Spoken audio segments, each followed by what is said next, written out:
So no one ever likes to talk about emotions, which is exactly why I want to talk about them. Because if you're a leader, if you own a business, if you have a family, you're going to experience emotions. But I'm curious, do you actually know what you do when somebody shows you emotions? I mean, do you freeze? Do you pull back?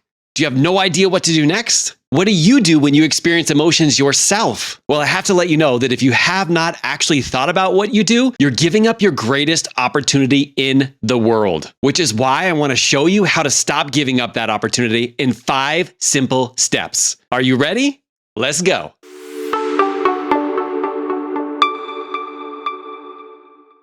So I want to share 5 simple tips that you can really lean into when things start to get uncomfortable. Now, the reason why is actually emotions are incredibly important. Our emotions are important because they get us to take action. They're actually there for a reason. And when we approach things as emotions are being negative, like saying that it's just a blanket thing for all emotions, we are missing 50% of the positive things that are happening in life. Now, this is also why most people shy away from emotions. But what if I told you that was the greatest opportunity you had? And instead of leaning out and getting uncomfortable and really just running and hiding, what if you use that as your superpower? I'm going to give you that ability today by breaking down 5 simple tips so you can start doing that. So number 1 is emotions tell you that thing is important. That means instead of pulling away, this is your best opportunity to lean in. Now, strategy number 1 is just ask yourself, what is this trying to tell me? So I got to be real with you guys. I've been trying to force my business to have success by using Instagram and Facebook. And I've literally been doing that for the longest time. Every time that I try and post on that platform, I actually get a terrible feeling in my body and it makes me want to run and hide. Now, what's crazy is that I was literally pushing that down and I was consistently coming back week after month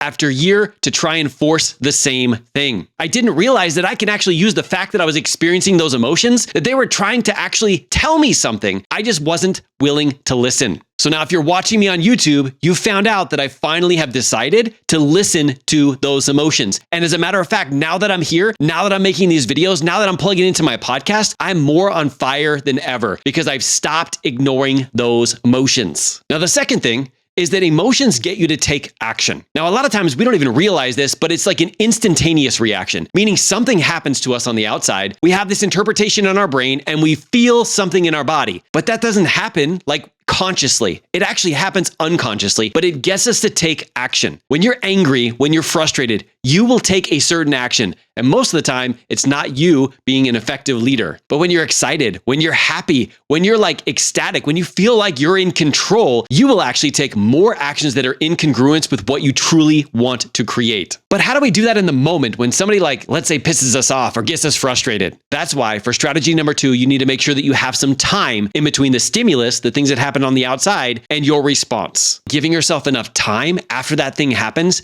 to allow yourself to process it before you take actions will literally transform your life. This could be the difference of you, instead of getting angry at somebody at your team for not taking action, actually taking a step back and wondering, I wonder what actually got them to not take that action. I wonder what's going on in their life. And I wonder what happened that actually prevented that. And when you can get curious about this, you stop focusing on your anger and your frustration and you make it about the other person. Now, number 3 is, and this is an important one, make sure you're paying attention to this one, and that is other people's emotions are not about you. Now, like I talked about previously, a lot of times we have emotions that take over us and we immediately react or respond to them. One of the ones that I found is the most detrimental, not only to parents, to business owners, to people who are in their careers, is when they make somebody else's actions or behaviors mean something about them. They are never about you. Remember, they've experienced their own things. They've had their own struggles. They have their own limiting beliefs that is causing them to take that action. And let me tell you, it has nothing to do with you and everything to do with them. I find a lot of times that when my brain tries to do this automatically, make somebody else's action mean something about me, it's kind of like me being selfish and me making this thing about me, when in reality, I want to make it about them so that way I can help them overcome it. Now, the 4th thing is that actually emotions can be used for you.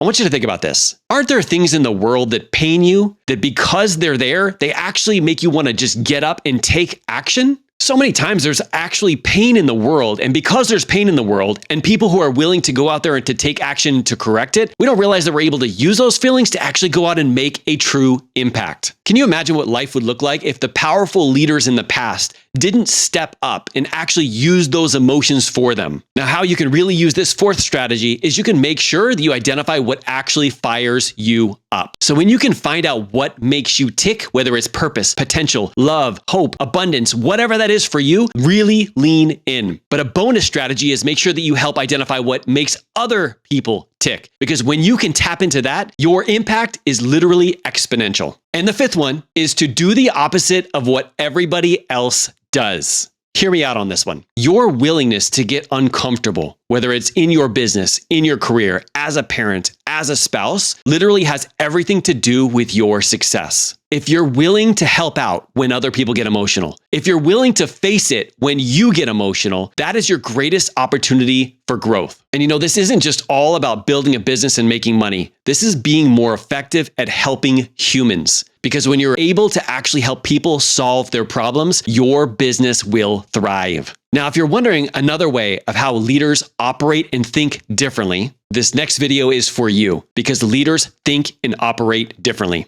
Thanks for being a leader out there and keep leading from the front. Bye, everybody.